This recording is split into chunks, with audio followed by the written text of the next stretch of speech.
여러분 잘 지내셨습니까? 시절이 어렵지만 여러분이 잘 지내셨기를 바라는 마음 지난 한 주간 동안 가지고 있었습니다.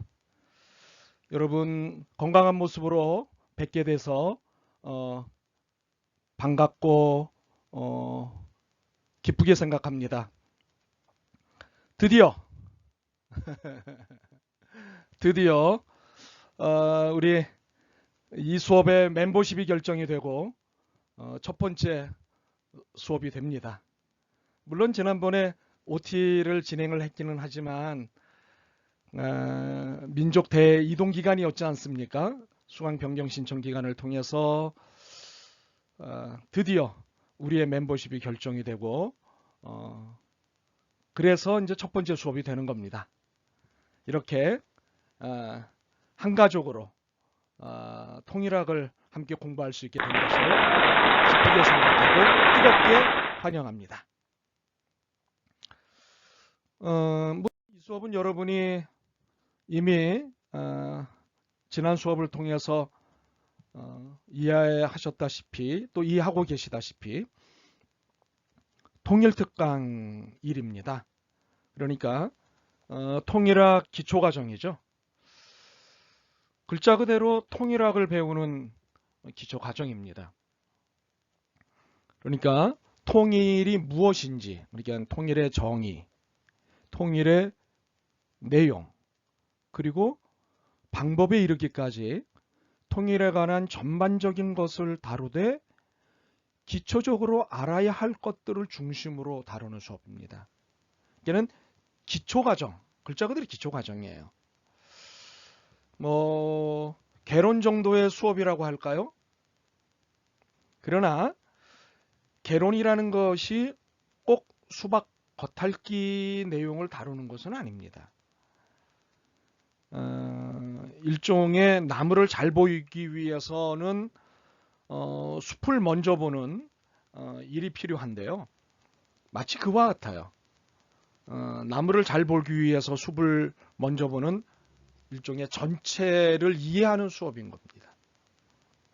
그래서 어떤 면에서 보면은 잡다하게 건드려야 할 것들이 많이 있어요. 세밀하게 물론 다루지 않는다는 것이 아니라 세밀하게 다루어야 할 것은 세밀하게 다루지만 세밀하게 다루기보다는 전체를 이해하기 위한 그런 수업이 될 거예요. 예. 자, 그래서 오늘은 이 수업의 특성답게 통일이 무엇인지부터 정리하는 것이 좋을 것 같습니다. 물론 지난 시간에 통일이 무엇인지 글자 그대로 정말 글자 그대로 첫 시간이었기 때문에 수박 겉핥기식의 통일이 무엇인지에 대한 정의를 나누어 보기는 했습니다. 그러나 오늘은 우리가 아예 첫 시간이다 생각을 하고 기초과정답게 통일이 무엇인지부터 정리해 보도록 하죠. 자, 그러면 우리의 상식을 한번 동원해 볼까요? 통일이란 무엇일까요? 자, 여러분 한번 생각해 보시고 얘기 한번 해보세요. 나름대로 노트에 한번 정리도 한번 해보시죠. 자, 통일이란 그렇죠. 둘 이상의 것을 하나로 만드는 것. 바로 그게 통일이에요. 그러니까는 둘 이상의 것이 하나가 되는 것, 바로 그것이 통일인 거죠. 그러니까는 여러 개가 함께 하는 거죠. 그런데 그 함께 하는 것이 하나라고 하는 거예요. 그리고 이 통일이라고 하는 것은 자유적인 행위일 수도 있지만 의타적인 행위일 수도 있어요. 스스로 결정하는 것이기도 하지만 누군가에 의해 또는 누군가 도움에 의해서 이루어지는 것일 수도 있어요. 그러니까는 내가 원해서 하나가 되기도 하지만 내 의지와 상관없이 타의에 의해 하나가 되기도 하죠. 사실 우리의 분단이 우리가 원해서 분단된 건 아니에요. 타의에 의해서 우리의 슬픈 분단의 역사가 시작이 됐죠. 그 부분에 대해서는 나중에 더 깊이 이야기를 나누도록 하고요. 여하튼 통일은 하나가 되는 것입니다. 그런데 우리가 이 수업에서 다루는 통일은 한반도 통일입니다. 그러니까 일반 통일론이 아니라 한반도라고 하는 한정된 또는 특정한 통일을 이야기하는 겁니다. 그러니까는 한반도 통일이 무엇이냐?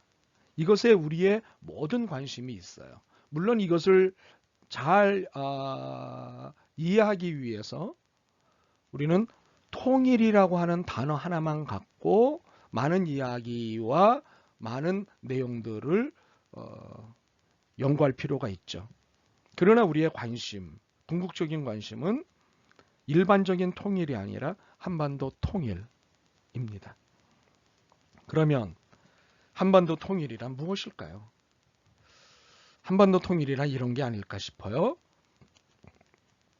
하나의 민족이 지리적으로 정치적으로 분단된 상태를 두고 다시 하나가 되길 수고하고 염원하는 것으로서의 통일이라고 이야기할 수 있습니다.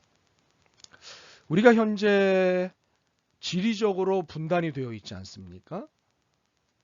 또한 정치적으로도 분단이 되어 있습니다. 그런데 우리는 하나의 민족 아닙니까? 하나의 민족인 우리가 지리적으로 정치적으로 분단되어 있습니다.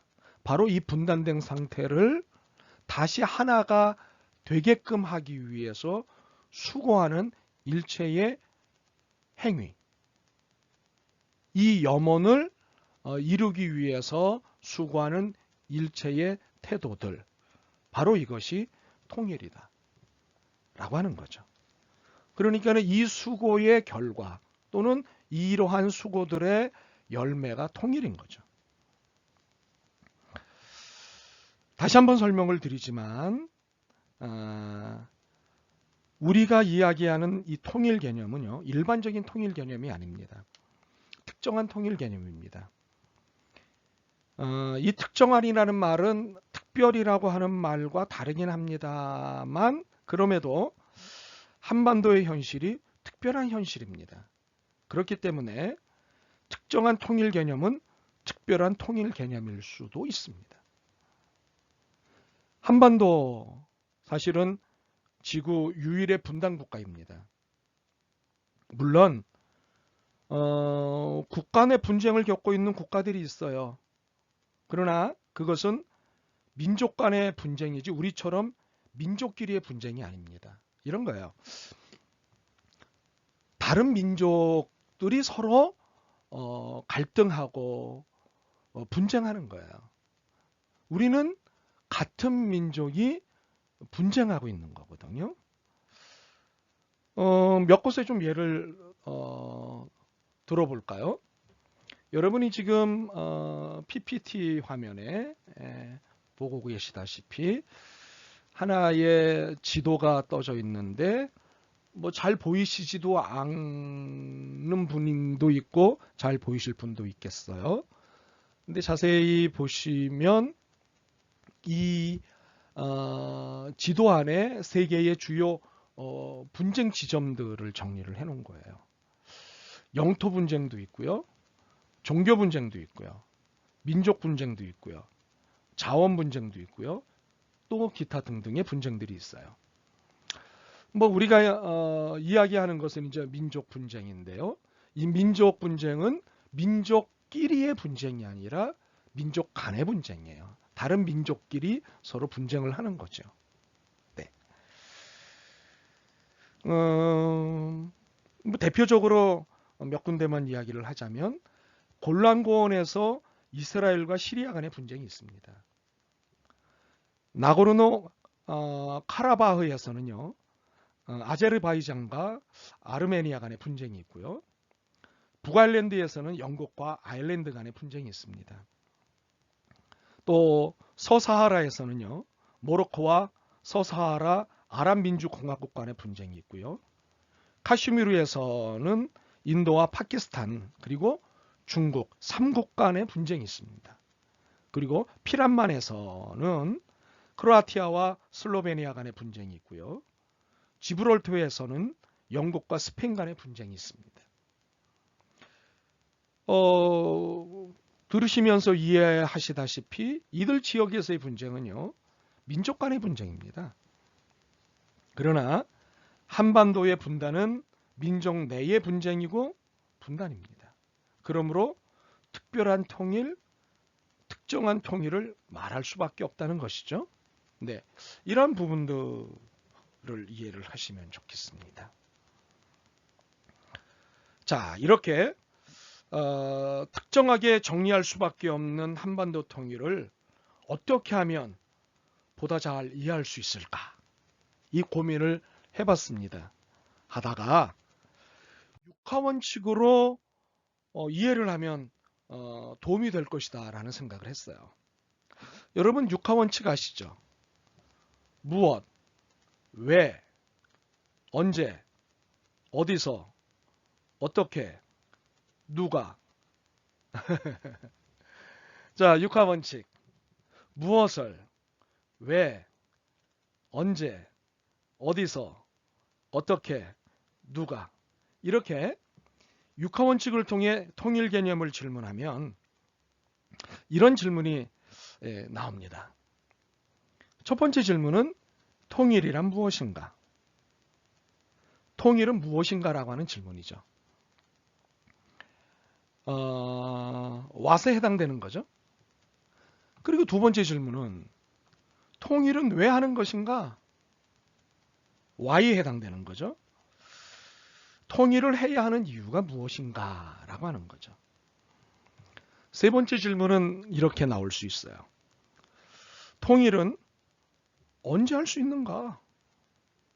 또는 통일은 언제 해야 하는가? 네.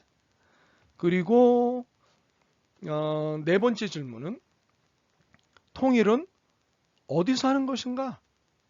예, 어디서 하는 것인가? 라고 하는 질문이에요. 그리고 다섯 번째는 통일은 어떻게 하는 것인가? 그리고 여섯 번째는 통일은 누가 하는 것인가? 통일은 누가 하는 것인가? 자, 다시 한번 보시죠. 통일이란 무엇인가? 통일은 왜 하는가? 통일은 언제 할 수 있는가?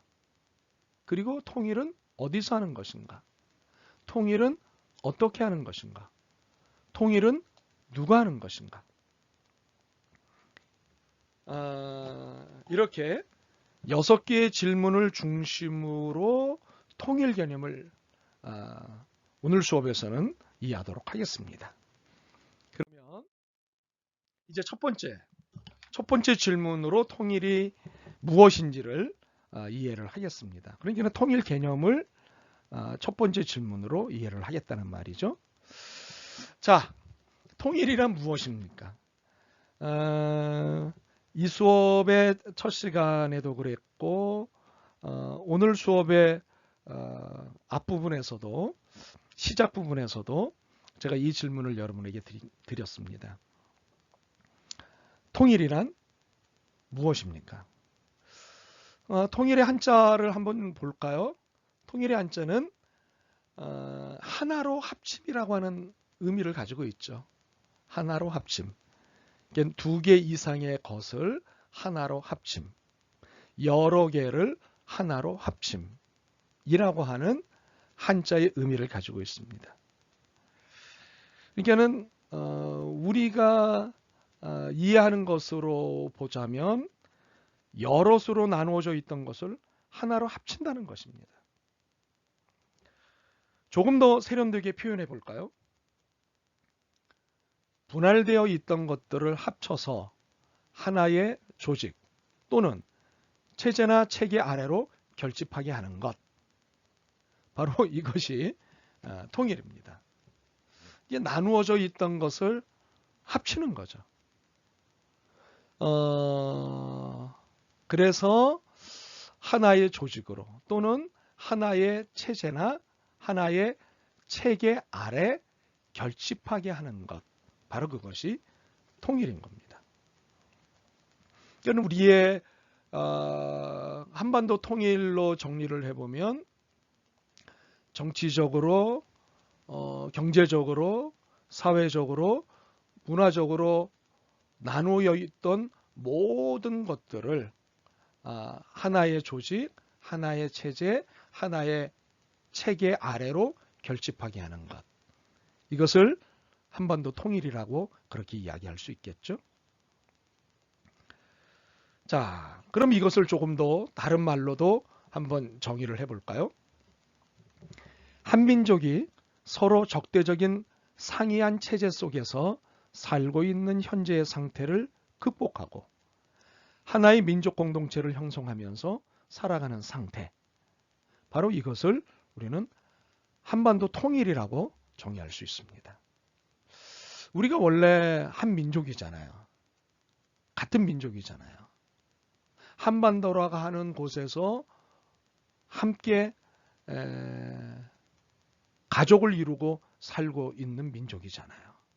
그런데 어떻게 하다가 서로 적처럼 되어 원수처럼 되어 살고 있단 말이죠.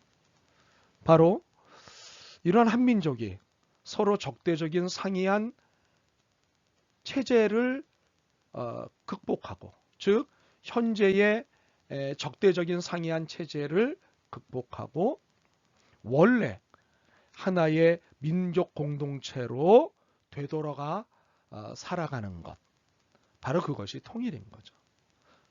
그러니까 본래 자리로 돌아가는 거예요. 본래 상태로 돌아가는 거예요. 현재 상태는 정상적인 것이 아니죠. 정상적인 건 분단이 아니라 통일입니다. 함께 살아가는 것입니다. 바로 이것이 통일인 거죠. 자, 그러면 이제 두 번째 질문으로 넘어가 보죠. 자, 통일은 왜 하는 것일까요? 또 이렇게 질문을 좀 세게 해볼까요? 통일은 왜 해야 할까요? 첫 번째 질문은 이런 질문이었어요. 분단 상황에 따른 통일 개념은 무엇인가? 라고 하는 거였어요. 그러니까 일종의 통일이라고 하는 말의 개념을 정리했단 말이죠. 그리고 한반도 통일이라고 하는 것이 무엇인지도 더 나아가서 정리를 했어요. 그러나 이 개념의 완성은 통일의 필요성과 당위성을 통과해야 확실해지고 완성이 되는 거예요. 왜 해야 되느냐? 왜 꼭 통일이어야 하느냐? 라고 하는 거예요. 그러니까는 통일의 당위성을 이해하는 한에 있어서 일체의 통일 담론이 전개가 될 수 있기 때문이에요. 그러니까 여기서 막히면 통일이 무엇이냐? 그것을 중요하지 않다고 얘기하는 것이 아니라 통일이 무엇이냐 보다 훨씬 더 중요한 이야기가 통일은 왜 하느냐예요. 통일의 당위성, 통일의 필요성, 이것이 설득되어야 통일의 개념이 완성이 되고 통일 그래 맞아, 통일해야지 이렇게 되는 거예요. 자, 그렇다면 왜 통일이 필요할까요? 김동수의 설명을 좀 들여다보겠습니다. 좀 길게 인용을 했습니다만 꽤 정리가 잘 되어 있는 것이라 여러분들한테 길게만 소개를 합니다. 우리가 통일국가를 건설하려는 것은 한마디로 행복하게 살기 위한 새로운 공간을 만들기 위한 것이죠. 인간이 기본적으로 추구하는 것이 행복이지 않습니까? 불행이 결과로 우리에게 주어진다면 그것을 목적으로 살려고 하지는 않죠. 이게는 행복할 것이다. 행복하게 될 것이다.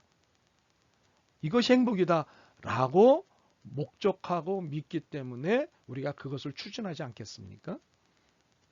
그러니까 통일국가를 건설하려는 것은 한마디로 행복하게 살기 위한 새로운 공간을 만들기 위한 것인데 실제적으로 그렇게 되는 것이니까 우리가 통일국가를 건설하려고 하는 거예요. 행복하게 산다는 것은 우리 인생에서 그만큼 소중한 것이기 때문이다. 그러나 행복한 삶은 저절로 보장되는 것이 아니라는 거죠. 이게 굉장히 중요합니다. 행복한 삶은 어느 날 제발로 우리에게 찾아오는 것이 아니라 우리가 행복한 삶을 가꾸어 나가야 하는 거예요. 그러니까 안정, 평화, 자유와 같은 조건이 충족되었을 때 그런 때만 가능한 일이고 또한 이를 위해서는 갈등을 최소화하는 것이 필요해요. 갈등이 계속해서 있으면 행복한 삶이 보장되지 않죠. 여러분 싸우고 나서 행복하다라고 말하는 사람 없습니다. 혹시 그렇게 말한다면 그것은 억지로 말하는 것이죠. 괜히 자존심을 앞세울 때 보통 그렇게 표현을 하죠. 따라서 갈등의 최소화는 남과 북이 합의를 거쳐 안정과 평화를 이루어내고 궁극적으로는 공존과 통합을 모색한다는 틀에서 볼 때 매우 중요한 출발점이 됩니다. 오늘날 남북한 간 긴장 완화 및 평화 정착을 토대로 분단을 극복하고 정상적인 공동체로 생존하려는 것은 우리의 당위 명제이다. 당위 명제. 그러니까는 분단을 극복하고 정상적인 공동체로 생존하는 것이 우리가 인정해야 할 당위성, 당위 명제라는 거예요. 그러니까 통일은 당연히 해야 하는 거라는 거죠. 평화와 자유에 기초한 통일은 역사의 순리인 동시에 국민의 희망에 부응하는 것이기 때문이다. 정상적인 공동체로 생존하기 위한 우리의 통일 노력은 분단의 고통을 극복하고 정신적으로나 물질적으로 행복한 삶이 보장되는 살기 좋은 사회를 만들기 위한 대장정이라고 할 수 있다. 그렇죠? 대장정이라고 할 수 있어요. 예. 이제 간단하게 이루어질 것이 아니라 길고 지난한 시간을, 수고를, 애씀을 필요로 하는 것이라는 거죠. 이렇게 김동수의 왜 통일을 해야 하는지에 대한 설명을 우리가 들여다봤고요. 임춘웅 같은 경우에는 이렇게 이야기를 합니다. 통일은 어떤 기분이나 일시적 상황에 따라 하고 안 할 성질의 것이 아니다. 통일은 하나의 역사적 소명이고 민족적 의무인 것이다. 이게 위에서 김동수의 이야기 중에 통일은 당위 명제다 라고 이야기를 하지 않습니까? 여기에 임춘웅은 통일은 어떤 기분이나 일시적 상황에 따라 하고 안 할 성질의 것이 아니다 라고 표현을 한 거예요. 당위 명제라는 거죠. 통일은 하나의 역사적 소명, 해도 좋고 안 해도 좋은 것이 아니라 반드시 해야 하는 역사적 소명이라고 아예 못을 박는 거죠. 그리고 민족적 의무라고 이야기하는 겁니다. 이 의무라는 건 해도 좋고 안 해도 좋은 것이 아니잖아요. 반드시 사람이면 해야 하는 게 의무고 반드시 이렇게 해야 하는 것이 의무인 거잖아요.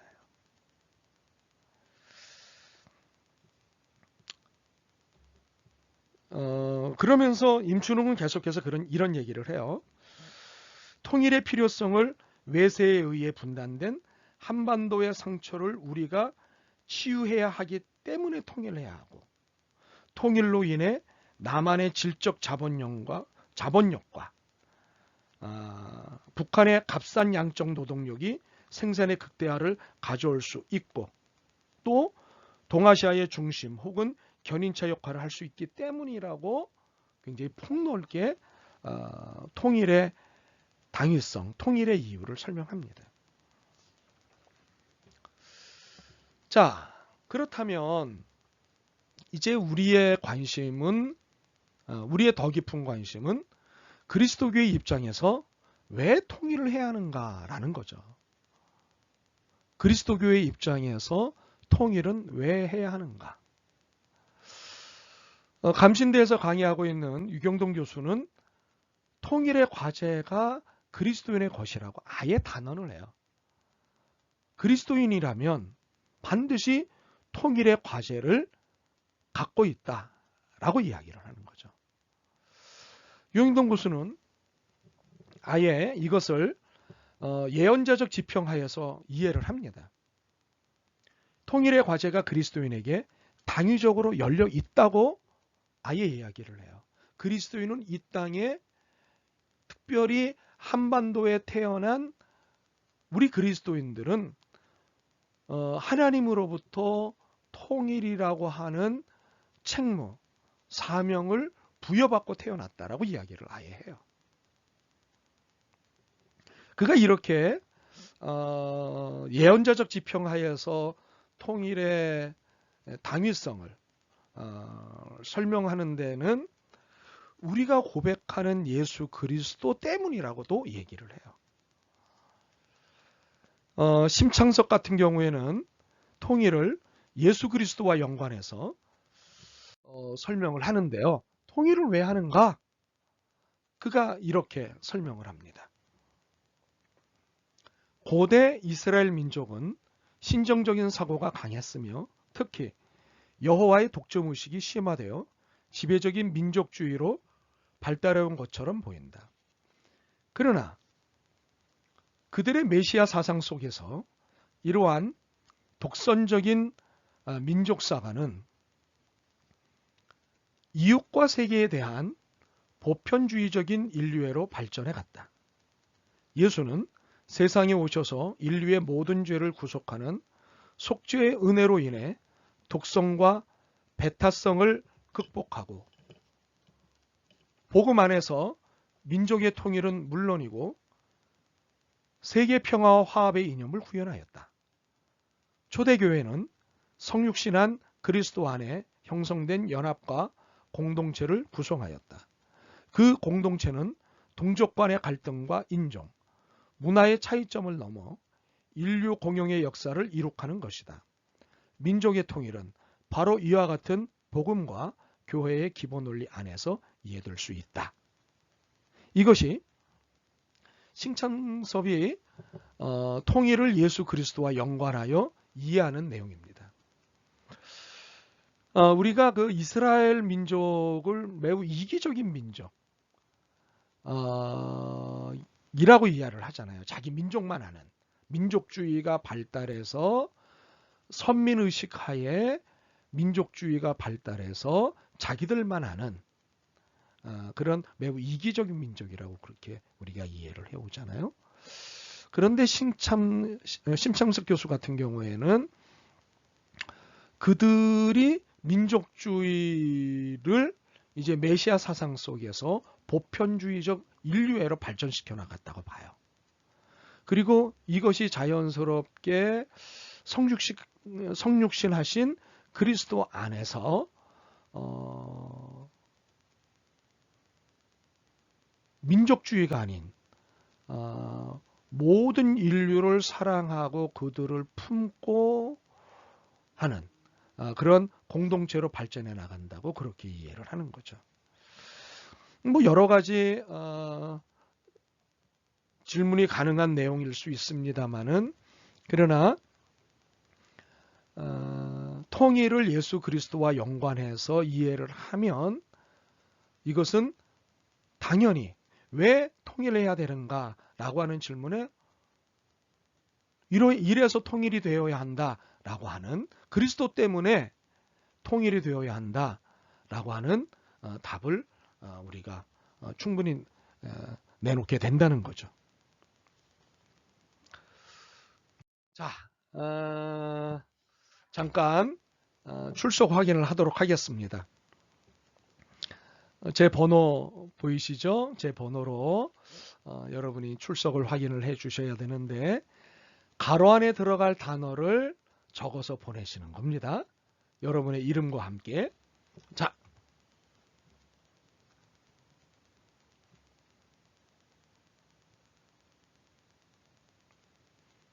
네, 조금 전에 저랑 공부하신 내용인 것 같습니다. 네, 자, 이 가로 안에 어떤 단어가 들어가는지 적으셔서 이제 제 폰으로 적어 보내주시면 되겠습니다. 네, 열심히들 하고 계시네요.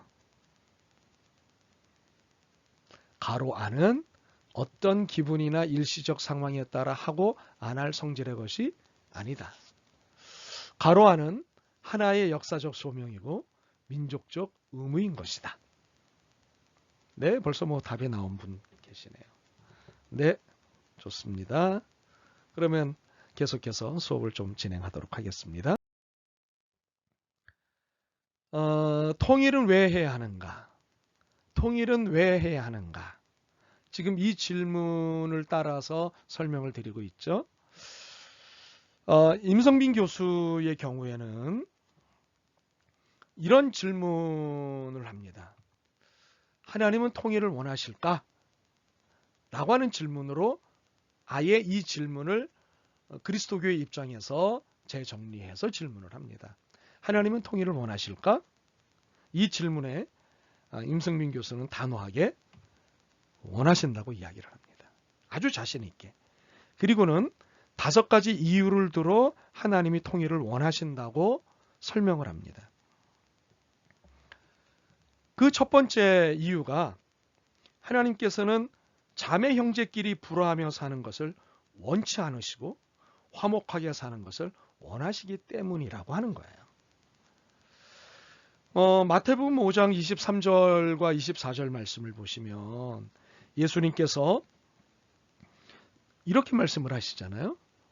너희가 형제와 다툰 일이 생각나거든 예물을 제단에 두고 다툰 형제와 가서 화해하고 난 다음에 그 예물을 하나님 앞에 드려라. 그러니까 예물을 제단에 드리는 것보다 더 우선해야 할 것이 형제들과의 화목이라고 말씀하시지 않습니까? 그런데 지난 수십 년간, 그러니까 분단의 세월이 올해로 75년인데요. 그리고 한국전쟁이 일어난 것으로부터 70년이에요. 그러니까 이 긴 시간 동안 우리 민족은 서로 피를 흘리면서까지 반목하며 살아왔어요. 이것은 서로 사랑하라는 세 계명에 대한 정면 도전입니다. 이제 우리가 이 말씀을 놔두고 계속해서 싸운다는 것은 예수님께서 서로 사랑하라고 하신 새로운 계명에 대한 옳지 않은 태도들을 계속 보이는 거고, 이것은 일종의 하나님에 대한 도전인 거예요. 그러므로 이제 우리는 서로 화해를 해야 한다는 겁니다. 우리가 서로 용서함에 바탕을 두고 화해하여 우리의 아버지 되신 하나님을 기쁘게 해드려야 하는 거죠. 그러므로 하나님은 우리의 온전한 화해에 통일을 원하신다는 사실입니다. 그러면 두 번째는 무엇일까요? 서로 사랑할 기회를 앗아가기 때문에 하나님은 통일을 원하신다는 겁니다. 분단이라는 지리적, 정신적 허리 잘림은 이상가족을 포함한 많은 사람들로부터 서로 사랑할 수 있는 기회를 앗아갔습니다. 서로 사랑할 수 있는 공간적, 시간적 기회를 강탈하고 있다는 점에서 분단은 분명 하나님의 계명과는 어긋납니다. 우리가 마태복음 22장 37절로부터 40절, 요한복음 13장 34절로부터 35절에서 이 사실을 확인할 수 있다고요. 하나님은요, 서로가 마음껏 사랑할 수 있는 공간과 시간의 통일을 원하십니다. 서로 사랑할 기회를 빼앗는 것, 이것을 없애버리는 것, 이것은 결코 하나님의 뜻이 아닙니다. 그러므로 서로 사랑할 기회를 앗아가는 이 분단을 하나님은 원하시지 않는다는 것. 그러면 하나님이 원하시는 것, 그것은 서로 사랑하는 것입니다. 세 번째, 하나님은 통일을 분단으로 인한 부정의가 만연하기 때문에 이것을 종식시키기 위해서 반드시 통일되어야 한다고 말씀을 하시는 거예요. 분단의 상황은 남과 북 양편에 모두 정치 경제적 부정의와 그로 인한 사회문화적 왜곡 현상을 유발시키고 있습니다.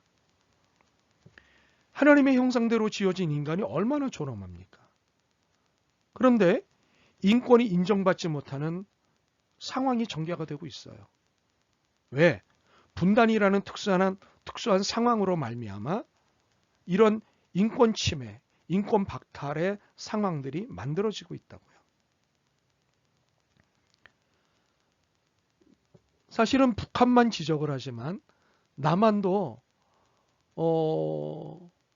지금 다 해소된 건 아니지만 얼마 전까지만 하더라도 이 인권이 침해되고 인권이 박탈당하고 인권이 무시당하는 그런 일들이 비일비재했습니다.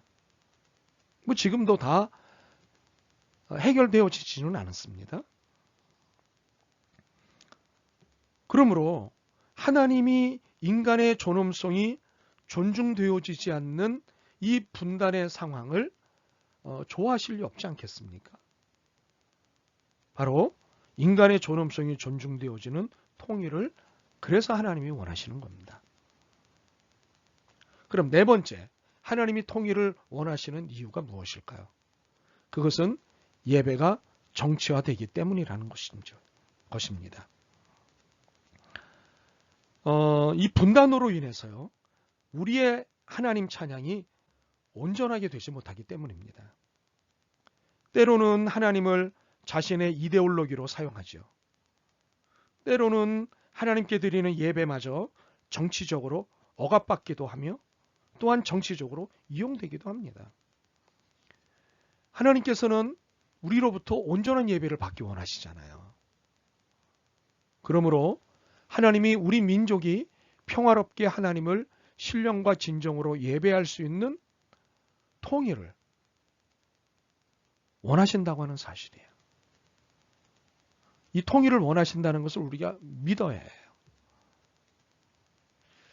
하나님이 분단된 상태에서 서로 갈등하고 분쟁하고 하는 중에 드리는 예배를 기뻐하실까라고 하는 생각을 우리가 끊임없이 해야 하고 여기에 예배 드릴 때마다 회개를 해야 합니다. 다섯 번째, 하나님이 통일을 원하시는 이유는요, 만물의 통일됨을 원하시기 때문입니다. 하나님은 만물이 통일되는 것을 통해서 영광을 받으시길 원하십니다. 에베소서 2장 4절 말씀해 보시면 통일과 하나님의 영광 받으심, 즉 예배는 서로 직결이 됩니다.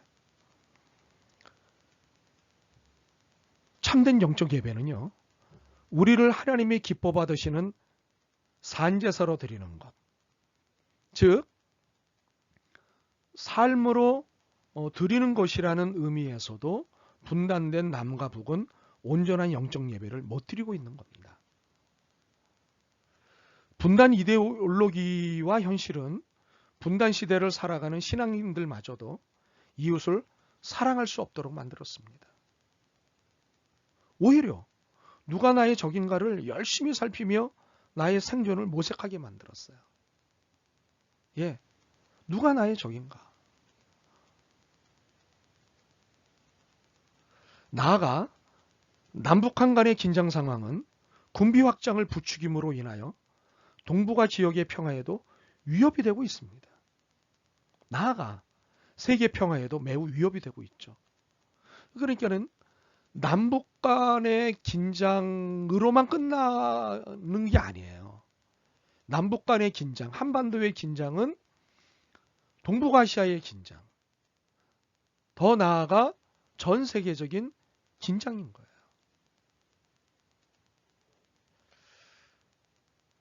세계 평화에 매우 위협이 되고 있는 거죠.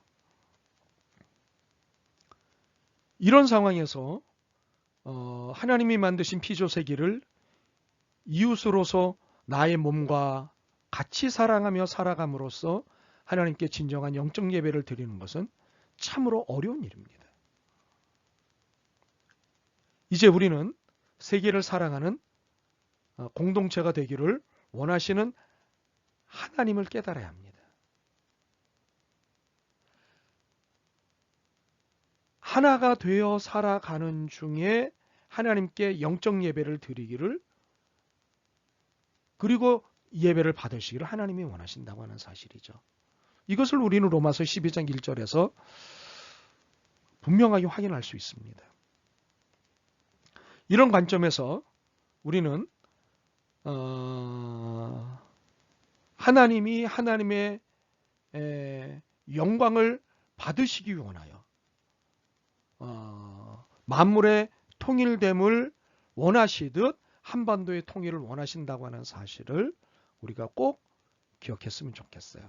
이것이 임성빈 교수가 하나님은 통일을 원하실까를 두고 5가지 이유를 설명하는 중에 했던 내용들을 제가 설명을 드린 겁니다.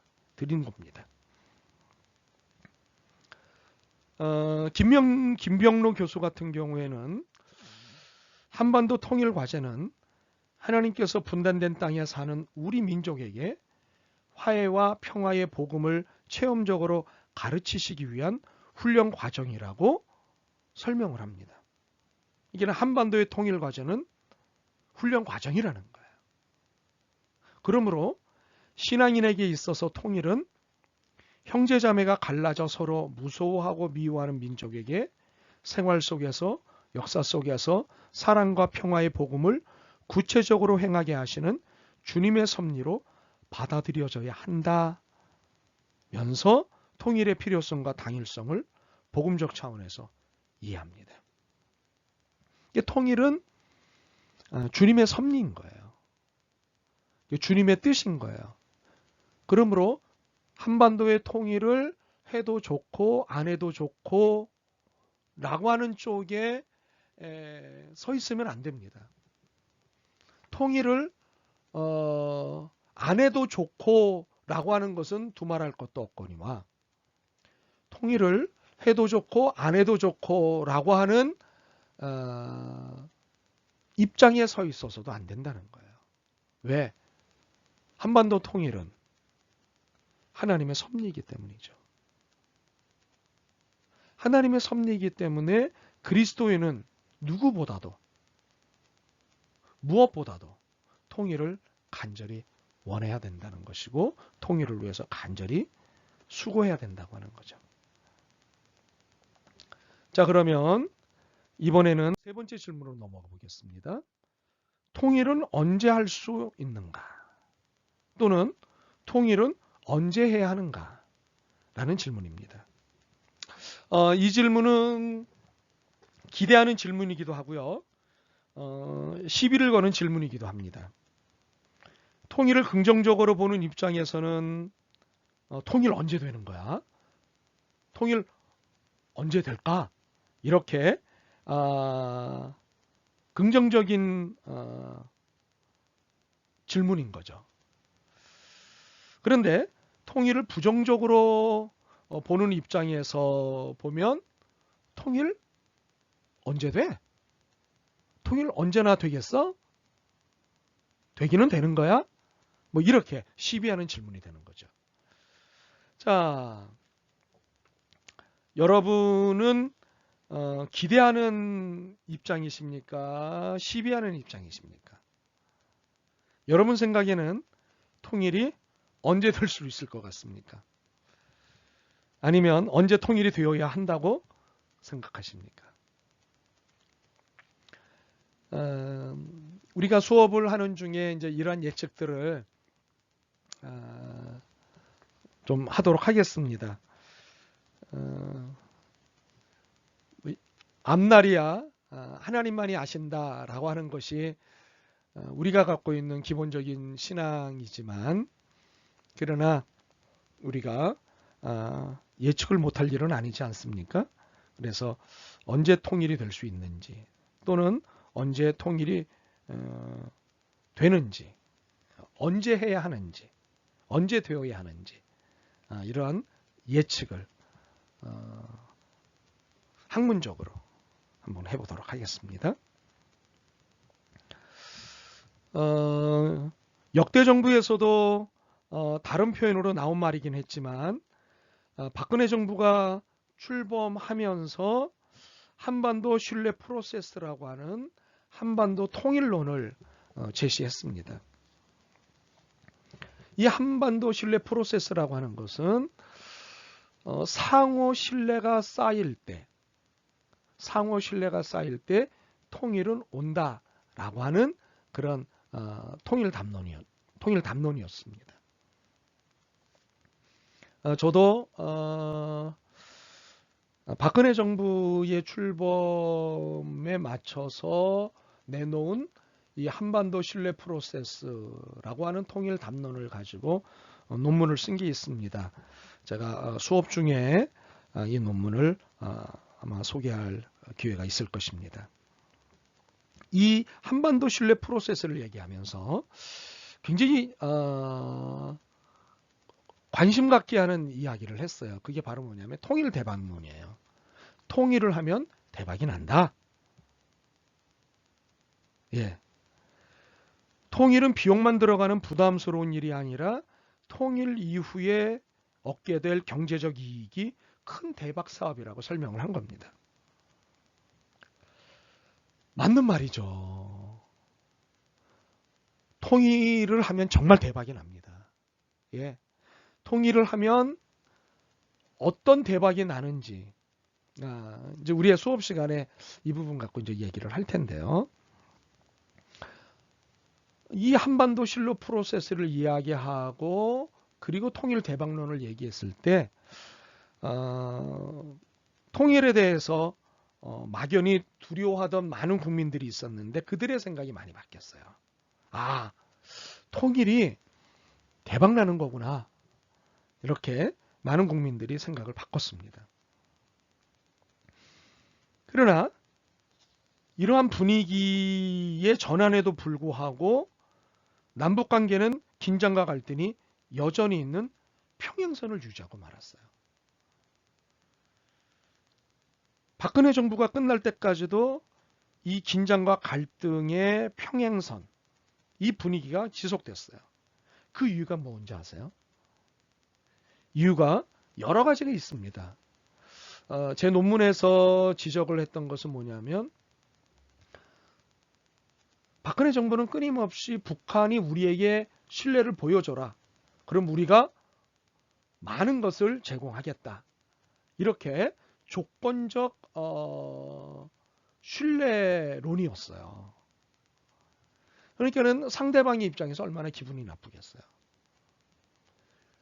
너희를 믿지 못하겠다. 그러니 너희를 믿게 해주면 좋은 것들을 많이 나누겠다.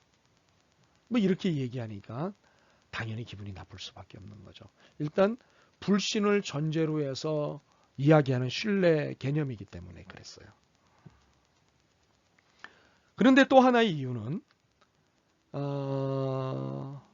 통일의 결과만을 강조했기 때문에 그래요. 통일의 결과. 통일이 되면이라고 하는 결과만 중시했기 때문에 한반도 신뢰 프로세스가 글자 그대로 신뢰를 낳기보다는 갈등과 긴장을 계속해서 유지시키거나 고조시키거나 하는 결과를 낳고 말았죠. 통일은요, 결과가 아니라 과정입니다. 이 과정의 끝에 결과로서, 과정의 끝에 만나는 선물로서 통일인 것이지 결코 결과가 아니라는 거예요. 자꾸만 결과로서의 통일을 이야기하시는 분들이 있어요. 아닙니다. 통일은 과정입니다. 과정 끝에 만나는 결과이고 과정 끝에 만나는 선물입니다. 그러므로 이 언제라고 하는 질문은 어떻게라고 하는 과정으로서의 방법론에 의해 대답될 수 있는 것입니다. 오히려 어떤 노력이 필요한지에 초점을 맞추는 것이 바른 질문일 것입니다. 어떤 노력이 필요하냐? 예, 어떤 노력이 필요하냐? 그러면 과정으로서의 통일을 이루기 위해 어떤 노력이 필요할까요? 자, 여러분 한번 생각해 보시죠. 과정으로서의 통일. 이 과정으로서의 통일을 이루기 위해 우리는 어떤 노력을 해야 할까요? 무엇보다도 인내심이 필요합니다. 인내심을 가지고 북한과 꾸준히 접촉하는 정부의 노력이 필요합니다. 하루아침에 신뢰가 쌓이는 게 아니거든요. 쌓고 하다가 신뢰하게 되는 거거든요. 인내가 필요해요. 그리고 이러한 인내심에 의한 노력들 중에 서로 대화를 해야 합니다. 남한 당국, 북한 당국 간의 대화 채널의 확보가 필수적이에요. 이 대화가 단절된 상태에서는요, 그 어떤 제안도 메아리 없는 외침에 불과하기 때문이죠. 여러분, 상대가 내 마음을 다 알 것이라고 생각하고 가만히 있으면 상대가 내 마음을 정말 다 아나요? 말하기 전에 모릅니다. 가족 간의 갈등은 대화가 없어서 그런 겁니다. 내 마음 알겠지. 내 마음을 알아줘야지. 알아서 알아줘야지. 뭐 이렇게 하다가 갈등이 점점 커지고 깊어지고 돌아올 수 없는 강을 건너게 되는 경우를 제가 많이 봅니다. 내 마음을 알아도 말을 해야 합니다. 대화해야 합니다. 예. 그러니까 남북이 수시로 만나 대화하는 과정에서 신뢰를 형성해야 진정성 있는 통일 논의가 가능합니다. 물론 대화는 서로 관심을 가져야 진전이 있습니다. 문재인 정부가 들어선 이후 이 대화의 태도는요, 역대급입니다. 물론 지금은 여러 이유로 소강 상태에 놓여 있지만 2018년 한 해만 하더라도 3번의 남북 정상회담이 있었습니다. 기억나시죠? 이것은 역대급입니다. 자, 여러분, 분단 이후, 분단 75년 이래 남북 간 정상회담이 몇 번이나 있었는지 여러분 아십니까? 자, 2018년에 3번이 있다고 하니까 몇 번이 있었을 것 같습니까? 자, 한번 헤아려 볼까요?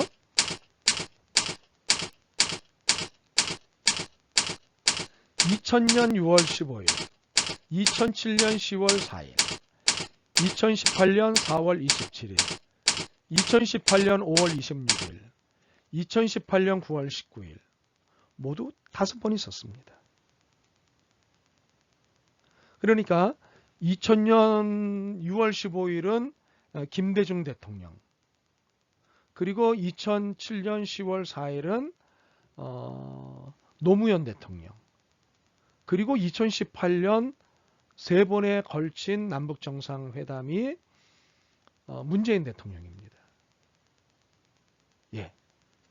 이게 2000년과 2007년 김대중 대통령과 노무현 대통령은 김정일 위원장하고 정상회담을 했죠. 그리고 2018년에 있었던 세 번의 남북 정상회담은 김정은 위원장과 정상회담을 한 것입니다. 2018년 여러분 기억하십니까? 2018년 4월 27일은 판문점에서 있었던 정상회담이고 5월 26일은 판문점에서 있었지만 이것은 비공식적으로 비공개적으로 비밀리에 만났습니다. 그러나 남북 정상이 만나서 대화를 나누었습니다. 북미 정상회담이 성사되는 중에 어려움을 겪자 급히 문재인 대통령이 결단을 해서 만났던 정상회담이 2018년 5월 26일 판문점에서의 회담이었습니다. 그리고 2018년 9월 19일에 있었던 회담은 평양에서 있었던 회담이죠. 이렇게 남북 정상회담을 하면은요, 남북 정상회담을 하기 전에 남북 당사자 간에 당국 간에 많은 대화가 있습니다. 준비를 하기 위해서죠. 그리고 남북 정상회담을 끝나고 나서 합의문을 발표를 하는데 그 성명서나 합의문을 발표하는데 성명서나 합의문에 따른 여러 가지 약속들이 있습니다. 그 약속들을 진행시키기 위해서 또 수많은 실무진들 간의 대화가 오고 가지 않습니까? 이렇게 남북 정상회담을 전후로 무수한 대화가 오고 갑니다. 이게는 통일로 가는 여정에서 우리가 겪어야 할 고통스러운 운명이지만 이처럼 남북한이 자주 만나 대화하고 협상하는 과정을 만들어야 통일은 정말 한 걸음 한 걸음 나아갈 수 있습니다. 통일로 한 걸음 한 걸음 나아갈 수 있습니다. 자, 이것 다음으로 통일을 위해서 어떤 경제적 협력 과정이 필요할지 고민을 해야 합니다. 제도로만 되면 통일은 분명히 대박입니다. 그러나 과정 없는 통일은 대박이 아니라 쪽박일 가능성이 큽니다. 그 이유는 남북한이 지난 70년을 넘게 상이한 경제 체제에서 살아왔기 때문입니다. 자, 남북한의 경제력 격차가 있습니까? 없습니까? 매우 큽니다. 혹시 당장 통일이 된다면 지금의 남한 경제력으로 북한을 감당할 수 있을까요?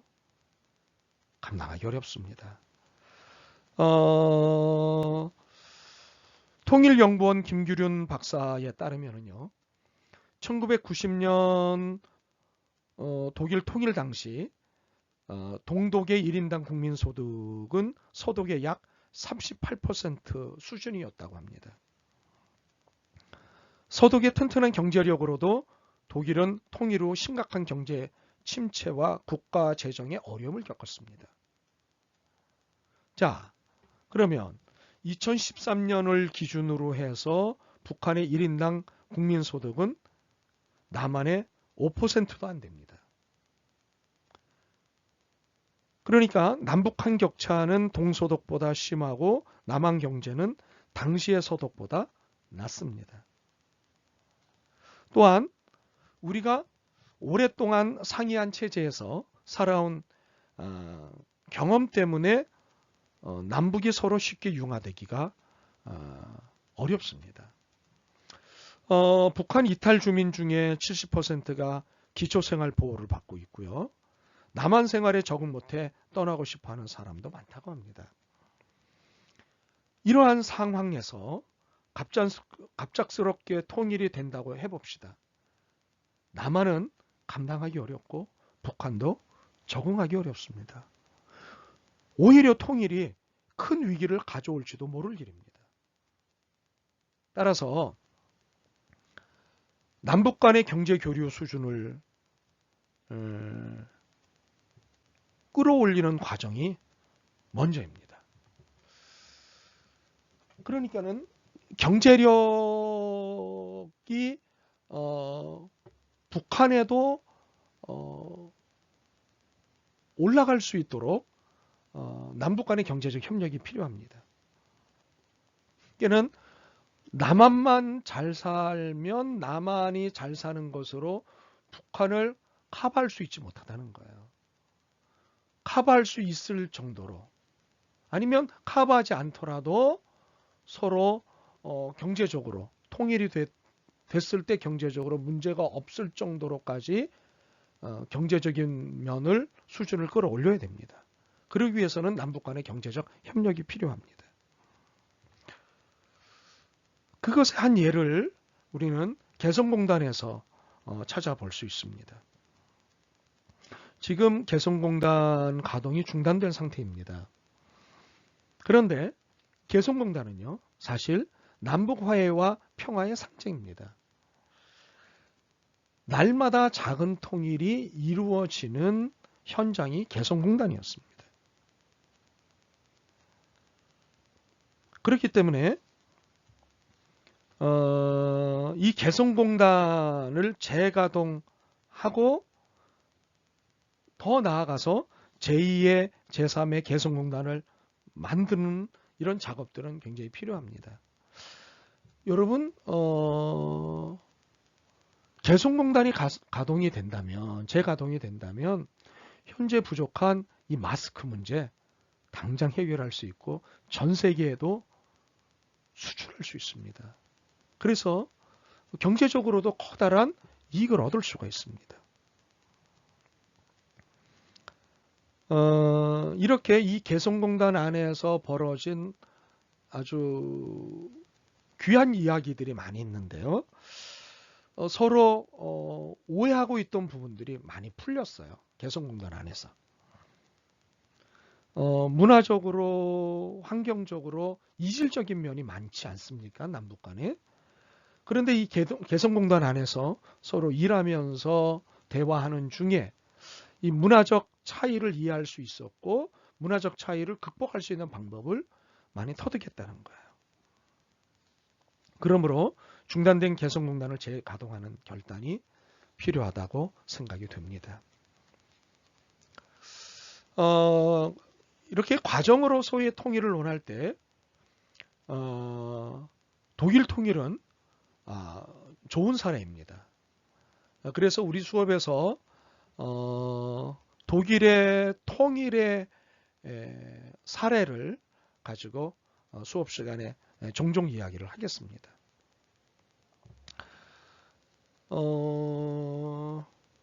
서독은요, 69년에 시작된 브란트 총리의 동방 정책을 진보 보수 간 정권 교체에서도 20년간 유지를 합니다. 이게는 정권이 바뀌어도 통일 정책을 바꾸질 않아요.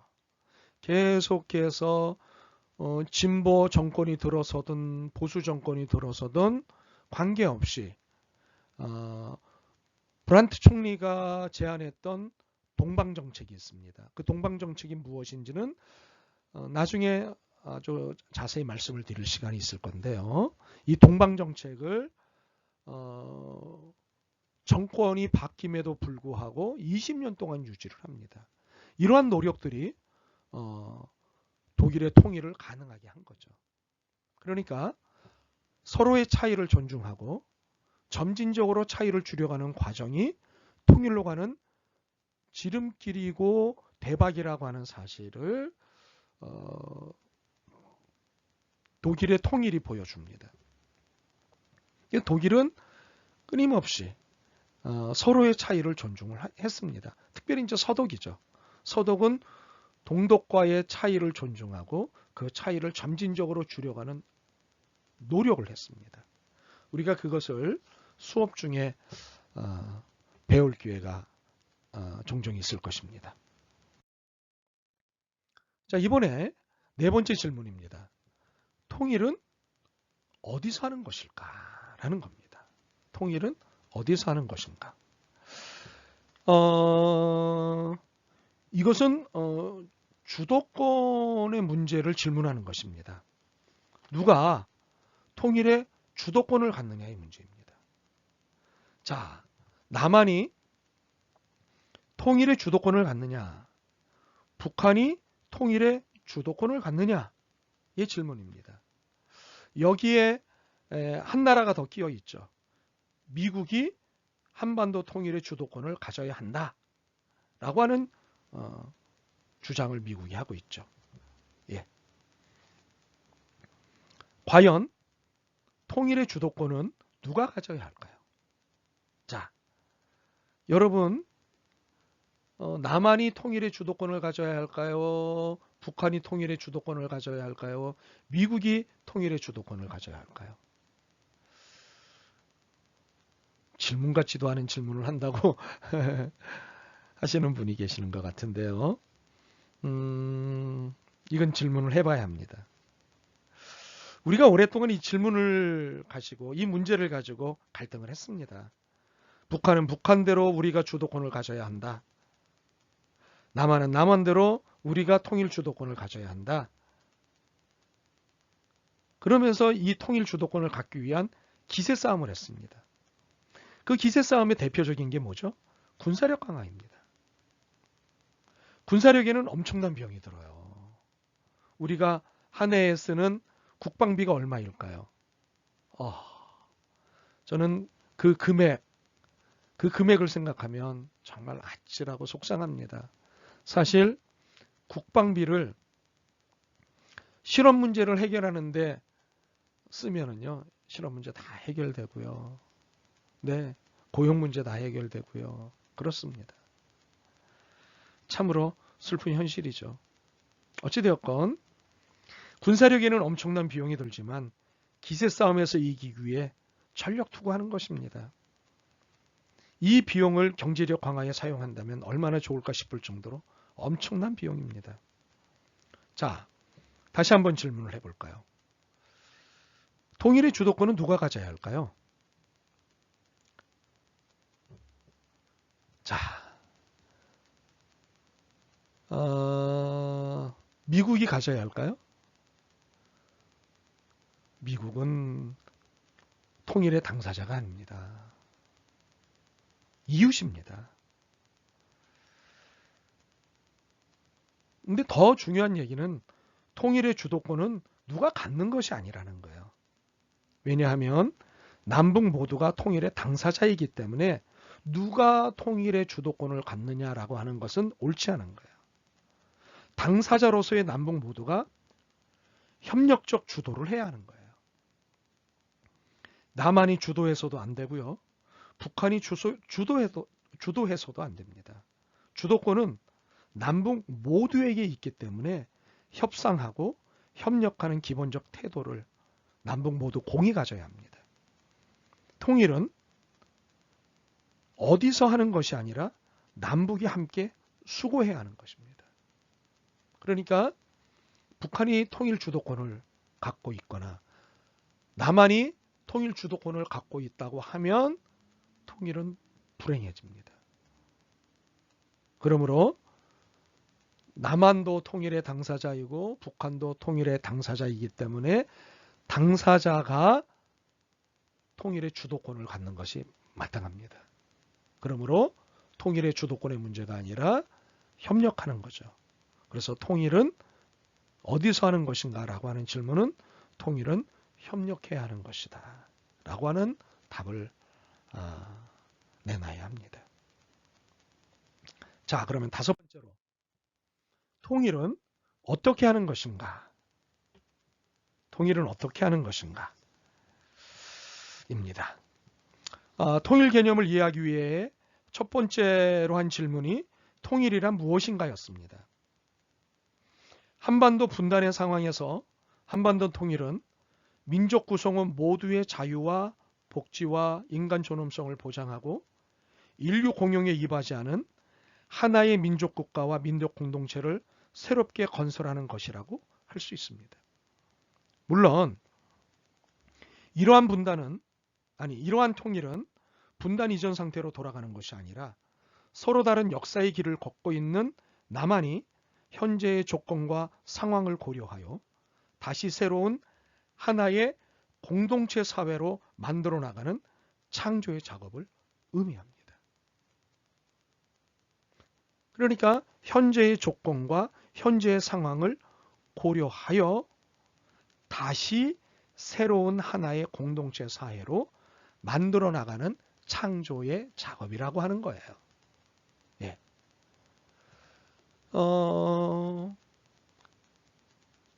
이 말에 대한 이야기, 설명, 이것이 좀 더 깊은 설명을 필요로 하는 것들이라 이제 후에 이 수업이 진행이 되면서 계속해서 이제 설명을 해 나가겠습니다.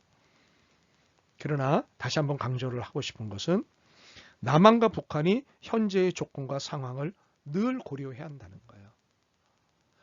내년이 된다면 올해의 것이 아니라 내년의 것으로, 후년이 된다면 내년의 것이 아니라 후년의 것으로, 이렇게 늘 현재의 조건과 상황을 고려해야 한다는 겁니다. 그래서 현재적 조건에 맞는 통일 논의를 해야지, 그렇지 않으면 문제가 발생을 합니다. 이제 통일이 지리적으로 국토가 하나 되는 것만을 의미하지 않죠. 지리적으로만 하나가 되는 게 아니라 정치적으로도 하나가 되어야 되고, 경제적으로도 하나가 되어야 하고, 이질적으로 되어 있는 문화도 이제 하나가 되어야 돼요. 이 모든 것들을 다시 탄생시키는 작업인 거예요. 이게는 창조의 작업일 수밖에 없는 거죠. 그러니까 정치적으로 대립되었던 제도를 하나로 만드는 것이고요. 경제적으로 서로 다른 체제를 하나로 거듭나게 하는 것이고요. 이질화된 문화를 우리 민족의 문화로 다시 탄생시키는 것. 바로 이것이 통일인 거죠.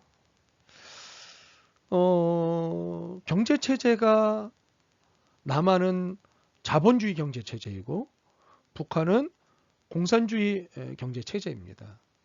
사회주의 체제라고도 얘기하고요. 그러므로 이 공산주의 경제체제와 자본주의 경제체제가 통일이 되었을 때 어떤 경제체제로 가게 할 것이냐. 이것은 지구상에서 볼 수 없는 창조적 작업이어야 할 수도 있어요. 자본주의 경제체제로 갈 수도 있고 공산주의 경제체제로 갈 수도 있고 자본 공산주의 경제체제로 갈 수도 있고 공산 자본주의 경제체제로 갈 수도 있어요. 왜냐하면 통일이라고 하는 것은 합의하에서 되어지는 것이기 때문이에요.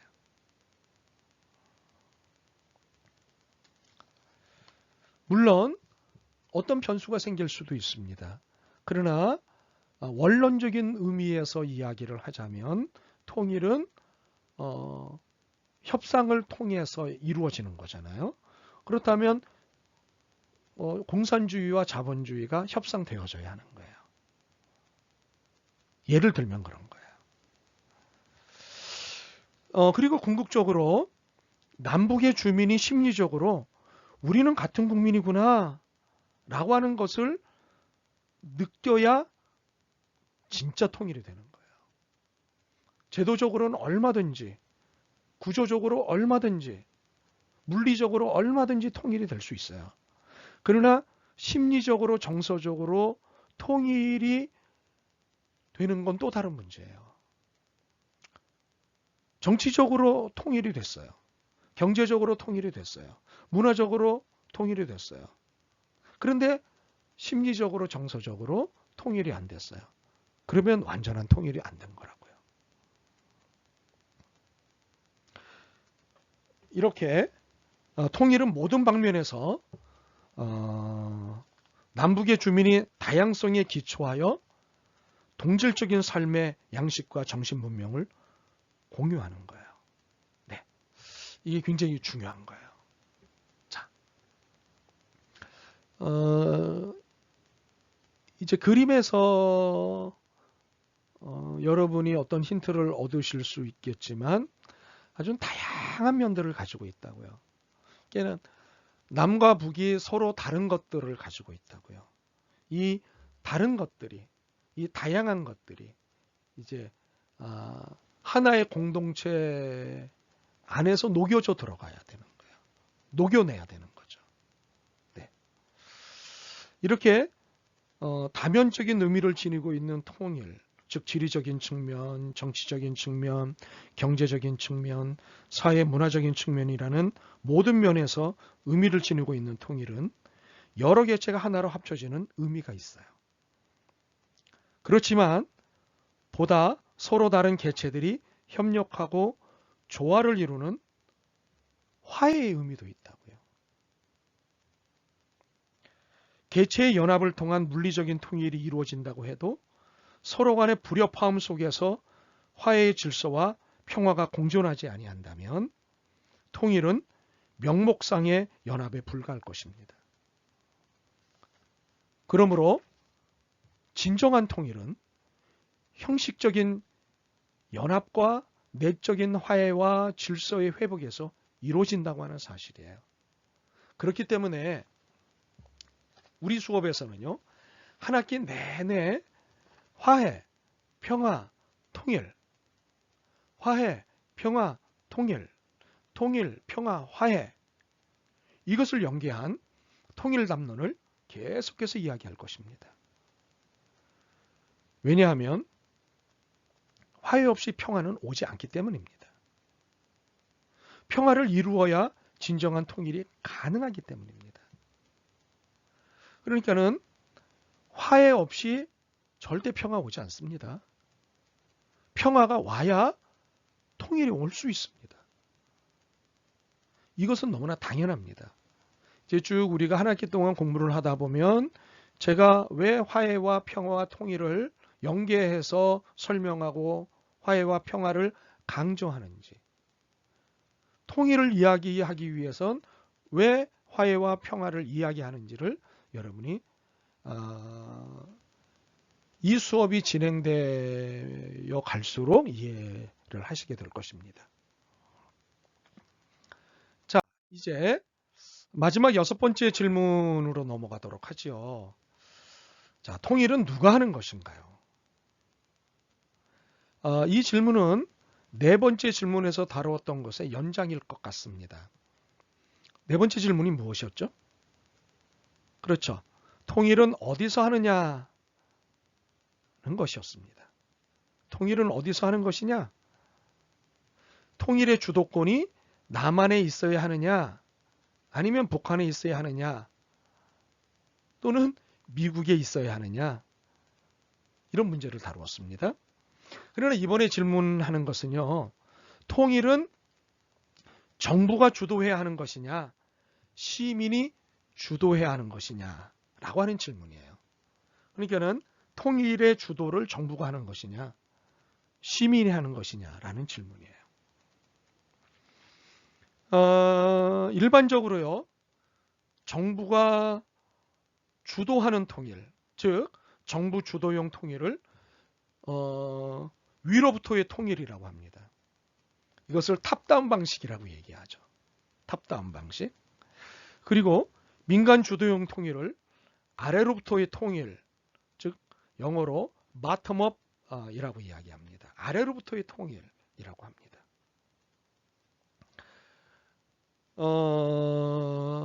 정부가 주도하고 시민으로 하여금 따라오게 만드는 통일 방법론이 있고요. 시민의 의견을 모아서 정부가 시민과 함께 통일 논의를, 통일의 내용들을 진행시키는 그런 방식이 있습니다. 또는 민간과 정부 또는 정부 민간 협력형 통일이 있습니다. 과연 이 세 개의 통일 방법 중에 어느 것이 효과적이고 바람직할까요? 이것의 이해를 돕기 위해서 독일 이야기를 좀 하도록 하겠습니다. 우리가 그 독일의 통일을 이해할 때요, 빌리 브란트를 많이 이야기합니다. 이 빌리 브란트. 이 빌리 브란트는 독일 통일에 있어서 큰 주춧돌을 놓았고, 그리고 사상적인 큰 역할을 한 사람으로 우리가 이해를 하고 있습니다. 보통 이해할 때 빌리 브란트가 베를린 시장이었을 때 내놓았던 통일 정책이 있었는데요. 그게 바로 동방 정책이라고 하는 것입니다. 이 동방 정책이라고 하는 것은 서독 중심으로 통일을 이해하지 말고 다른 이해관계를 갖고 있는 동독을 배려해서 늘 통일 정책이 구성되고 통일 논의가 진행되어야 한다. 개략적으로 이런 의미의 내용이 동방정책입니다. 굉장히 유명한 이야기라 우리 수업에서 이 동방정책 얘기 깊게 다루는 시간이 있습니다. 보통 그 빌리 브란트가 베를린 시장이었을 때 내놓은 동방정책이 독일 통일을 가져왔다고 이해를 합니다만, 그러나 결코 그것만 있었던 것은 아닙니다.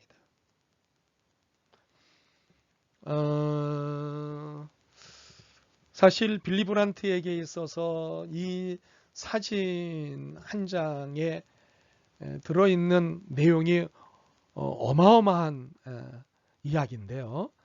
이 이야기가 어떤 이야기인지는 이제 수업을 통해서 여러분들한테 잘 설명을 드리도록 하고, 오늘은 일단 이 그림, 이 사진 한 장만 보여드리겠습니다.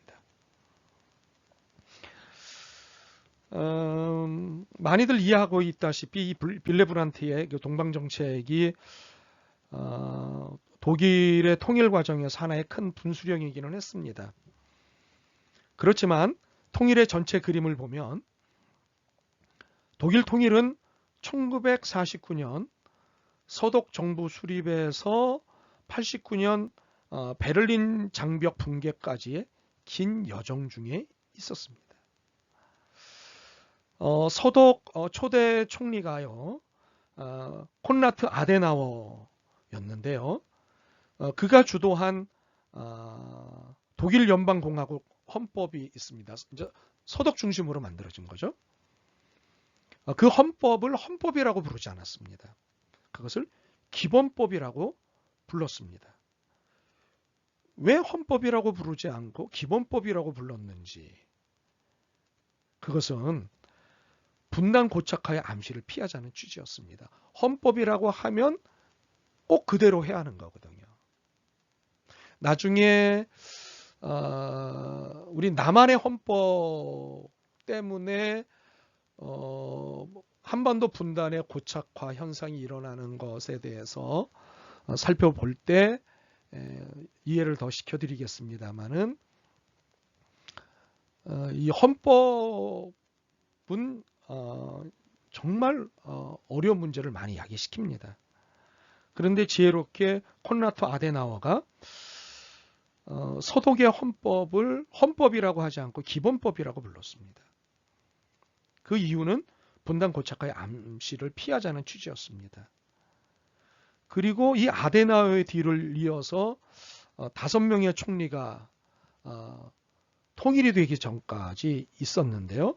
그 어느 한 사람도 건국 이래의 통일 비전에서 벗어나지 않았습니다.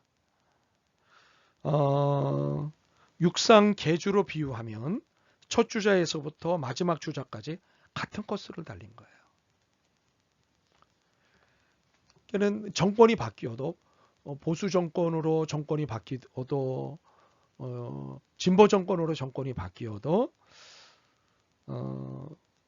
똑같은 통일 비전을 유지했다는 거예요. 이게 굉장히 중요합니다. 물론 평가에 따라서는 아데나워는 동독을 고립시키는 서방 정책을 추진했다. 빌리 브란트는 동방 정책을 수립하여 동서독 정부 간 수많은 공식 접촉을 이루어냈다. 헬무트 콜 수상은 동박 정책을 계승했다. 그리고 통일을 완성했다. 뭐 이런 평가를 하지만 그러나 아데나워도 우리는 긍정적으로 평가할 부분이 많이 있다는 거죠. 이건 수업 중에 좀 더 자세히 설명할 시간이 있을 것입니다. 자, 그렇다면 통일은 누가 하는 것인가? 위에서 결정해서 아래로 흘려내려 보내는 통일 방식이 있고, 아래에서 정해서 위에서 움직이게 하는 통일 방식이 있습니다. 그러니까는 탑다운 방식이 있고 바텀업 방식이 있습니다. 독일은 그렇다면 어떤 방식이었을까요? 독일은 철저하게 아래로부터 기초를 다져서 통일을 진행시킵니다. 그러니까는 민간 교류가 굉장히 많았습니다. 서독은 동독과의 민간 교류를 위해서 참으로 많은 수고, 물질적이고 정신적인 투자를 굉장히 많이 했습니다.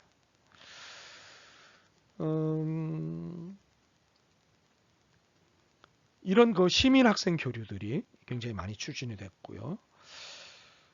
그리고 경제적인 협력 부분에 있어서도 협력을 아끼지 않았습니다. 네, 지원을 아끼지 않았습니다. 이런 구체적인 내용들은 우리가 다음번에 더 자세히 좀 설명을 드리도록 하겠습니다. 그러니까는 독일의 통일의 경우에서 우리가 보게 되는 것은 기초를 아래로부터 착실히 다졌다고 하는 사실입니다. 네. 민의가 충실히 반영된 가장 바람직한 통일 방식이었다고 하는 거죠. 우리가 이 수업에서 독일의 통일 방식을 꽤 많이 거론하는 이유가 될 것입니다. 네. 자, 네, 상향식도 아니고 하향식도 아니고 사실은 정부와 시민이 협력해서 통일을 만들어 나가야 되겠죠. 그러나 철저하게 시민의 의식이 향상이 되고 그래서 시민의 통일 의식이 많이 반영이 되는, 아니 바람직하게는 절대적으로 반영된 통일이 필요할 것입니다.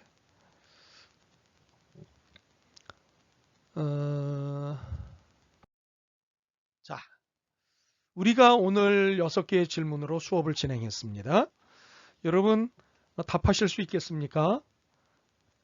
통일이란 무엇인가? 통일은 왜 해야 하는가? 통일은 언제 할 수 있는가? 통일은 어디서 하는 것인가? 통일은 어떻게 하는 것인가? 통일은 누가 하는 것인가? 자, 답하실 수 있겠습니까?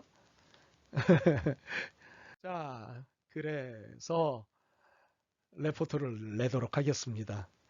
오프라인 강의가 진행되는 동안에만 레포트가 있다고 말씀을 드렸습니다. 이제 온라인 강의, 제가 온라인 강의라고 그랬네. 온라인 강의로 진행되어지는 동안에만 레포트가 있고 오프라인 강의가 될 때는 레포트가 없습니다. 유감입니다만 이 수업이 온라인 강의이기 때문에 레포트를 내도록 하겠습니다. 레포트는 이겁니다. 통일이란 무엇인가? 통일은 왜 하는 것인가? 통일은 언제 할 수 있는 것인가? 통일은 어디서 하는 것인가? 통일은 어떻게 하는 것인가? 통일은 누가 하는 것인가? 자, 이 6개의 질문의 답을 A4 용지 한 페이지로 3월 27일 오전까지. 자, 제 이메일 주소가 보이시죠? 바로 저 주소로 3월 27일 오전까지 보내주시기 바랍니다. 오전까지 보내셔야 됩니다. 오후에는 제가 강의 노트를 여러분한테 보내드리기 때문입니다. 자, 3월 27일 오전까지 이 6개의 질문에 대한 답을 A4 용지 한 페이지 분량으로 정리하셔서 보내주시기 바랍니다. 오늘 우리 참 많은 이야기를 나누었습니다. 학교에서 우리에게 원하는 기본적인 수업 시간이 있습니다. 온라인 강의 수업 시간이 있습니다. 그래서 그 수업만큼 해야 하기 때문에 여러분이 힘드신 줄 알지만 많은 이야기를 했습니다.